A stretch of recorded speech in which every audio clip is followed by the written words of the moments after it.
मीराबाई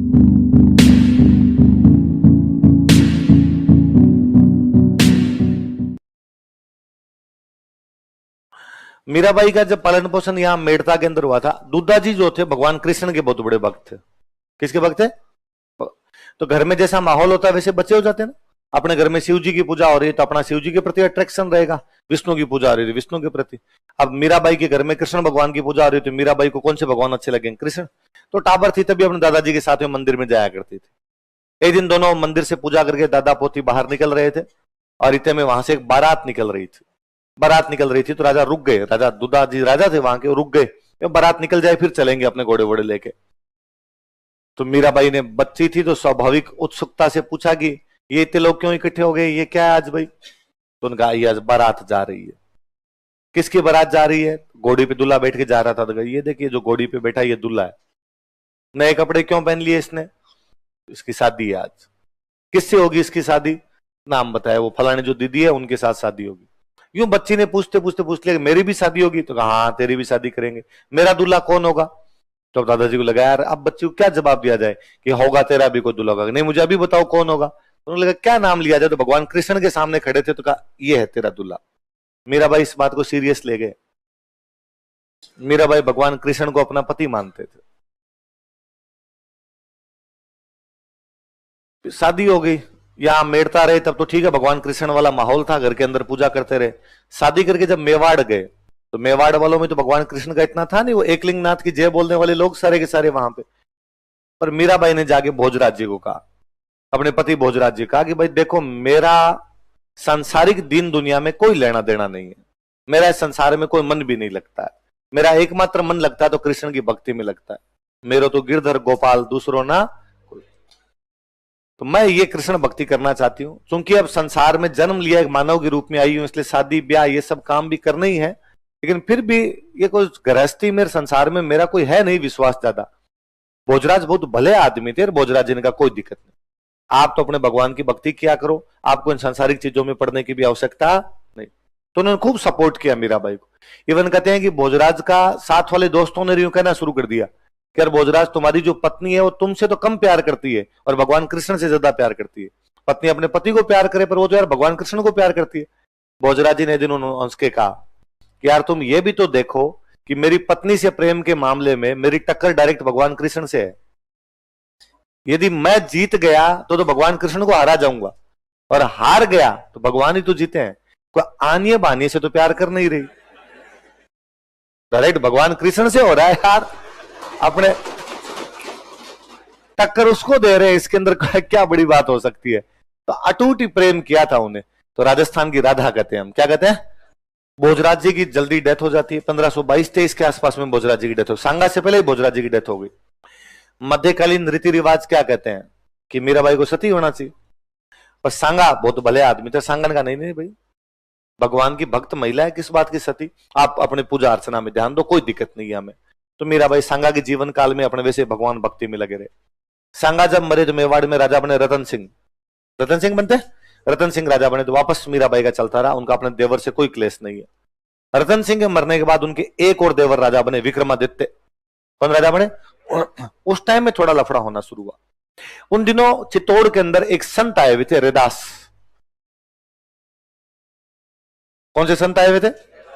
और मीराबाई रैदास जी को अपना गुरु बना लेती है। गुरु कौन थे? रैदास। तो रैदास जी पधारे हुए थे तो मीराबाई उनके सत्संग सुनने के लिए जाने लग गए। विक्रमादित्य ने इस बात पर आपत्ति की। पहले तो उसने कहा कि राज परिवार की महिला घर से बाहर नहीं जा सकती, आप घर से बाहर सरेआम सत्संग सुनने के लिए जाते हैं। दूसरा, आप विधवा है, विधवा महिलाएं से घर से बाहर नहीं जाती, आप घर से बाहर निकलती है। तीसरा, रैदास जी दलित जाति के व्यक्ति हैं, इनको आपने अपना गुरु बना रखा है और आपको ये सारे काम छोड़ने पड़ेंगे, आपको घर के अंदर बैठना पड़ेगा, आप ऐसे बाहर नहीं निकल सकते।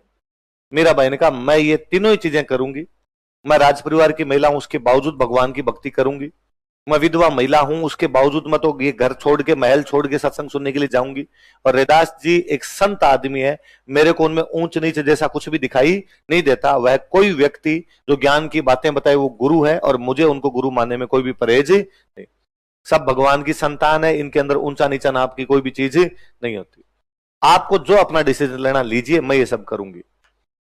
मुझे लगता है दुनिया में पहली महिला मीराबाई रही होगी जिन्होंने कहा होगा माई लाइफ माई चॉइस।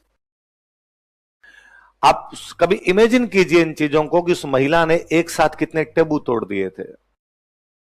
एक राजकुमारी के द्वारा ऐसा किया जाना, एक रानी के द्वारा ऐसा किया जाने वाला अपने आप में अनुकरणीय था कि ये वो समय था जब कहा जाता था ये था राजा। यदि वो रानी इस प्रकार से कर रही थी तो बाकी लोगों पे भले कमोबेश 5-10% लोगों पे असर पड़े, पर असर तो पड़ता है कि वो रानी होके जब रैदास जी को अपना गुरु बना सकती है, इसका मतलब समाज में ऊंच नीच नाम की कोई चीज नहीं। उनके पति नहीं है उसके बावजूद यदि वो सत्संग में भाग लेती है, इसका मतलब पति की मृत्यु के बाद में जीवन समाप्त नहीं होता। वो यदि राजकुमारी होके भी इस प्रकार घर से बाहर निकलती है, इसका मतलब पर्दा प्रथा जैसी कोई भी चीज भी लोगों में जागरूकता आती है अपने आप। पर वहां विक्रमादित्य और उनके देवर भाभी के बीच में वहां क्लेश होने लगता है। फिर कई कहानियां पढ़ते हो कि उनको जहर देने की कोशिश की गई, सांप से डंक मरवाने की कोशिश की गई। फाइनली उनको लगा कि यहां पार पड़ेगी नहीं, डेली डेली की लड़ाई है, तो वापस अपने पीहर आ गए। पीहर कहां पे था? मेड़ता। मेड़ता में उनके भाई राजा बने हुए थे जयमल। दुद्धा के बेटे हुए वीरमदेव, वीरमदेव का बेटा जयमल। जयमल वही जो चित्तौड़ के तीसरे साके में जयमल पत्ता पड़ता है, मेड़ता का राजा जयमल। जयमल का जन थे भाई। रतन सिंह की बेटी है मीरा, रतन सिंह के भाई है वीरमदेव, वीरमदेव का बेटा कौन है? जयमल। तो काका चाचा ताऊ के हो गए आपस में, एक की बेटी हो गई मीरा और एक का बेटा कौन हो गया? जयमल। या वापस जयमल के पास आ गए। जयमल खुद भगवान कृष्ण के बहुत बड़े भक्त थे। यहाँ कई दिन रहे और फिर एक दिन जयमल को कहा कि जयमल मुझे तीर्थ यात्रा करने के लिए जाना है, भगवान कृष्ण के जो बड़े बड़े केंद्र थे वहां जाना चाहती हूं मैं। वृंदावन जाऊं, मथुरा जाऊं, गोकुल जाऊं, द्वारका जाऊं।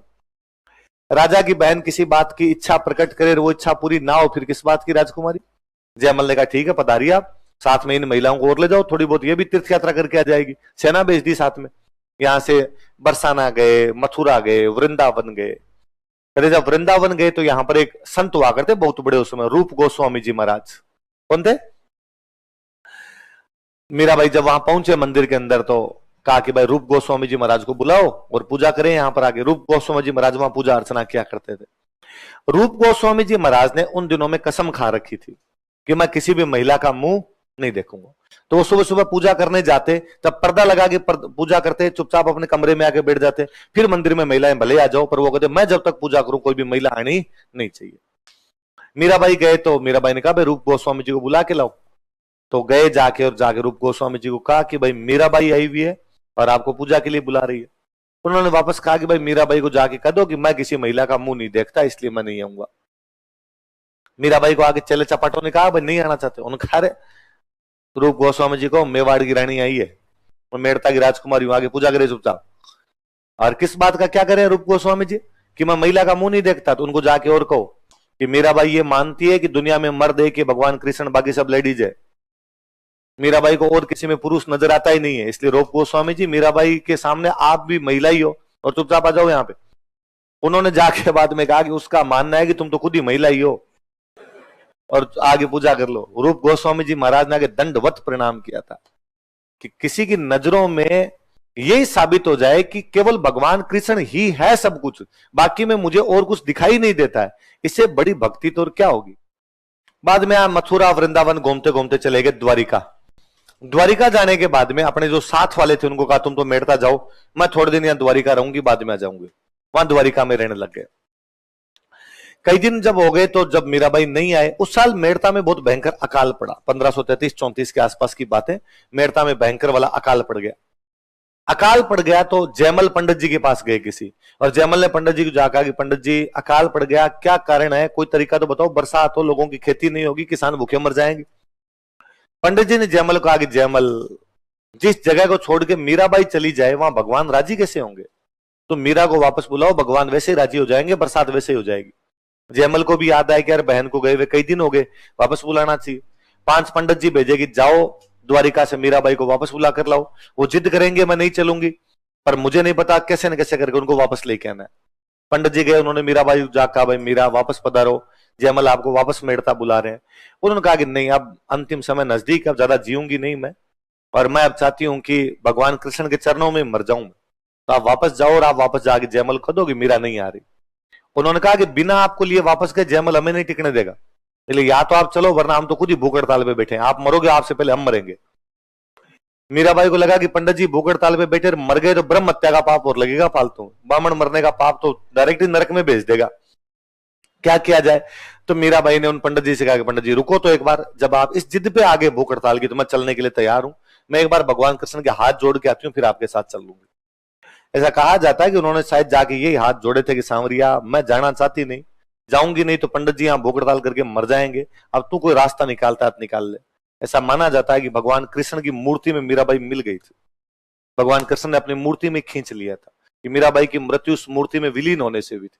पता नहीं क्या हुआ होगा क्या नहीं हुआ होगा, पर कहते जब कई देर तक बाहर नहीं निकले तो पंडित जी ने और अंदर जो झांक के देखा तो बाकी पूरी मीराबाई उस मूर्ति में मिल गई थी, उनका दुपट्टा उस मूर्ति में सरकता हुआ जा रहा था। तो द्वारिका के रणछोड़ मंदिर में, कौन सा मंदिर है वो, भगवान कृष्ण की मूर्ति में कौन समा गई थी?